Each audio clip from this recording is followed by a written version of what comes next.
ესე იგი, ხო, ეს არის არა, ნუ გეუბნები ერთი სამ. Вообще არ ვიცი რა უნდა გავაკეთო.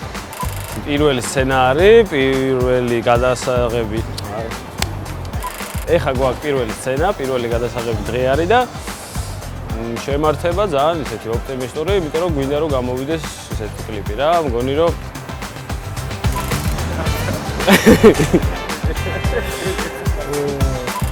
ესე იგი ვართ ხოლმე და ვოცოდის გადასაღებ მოედანზე ვიღებთ ნუმასიდო მეძე გეხოცე ვართ ხოლმე და ვოცოდის გადასაღებ მოედანზე აი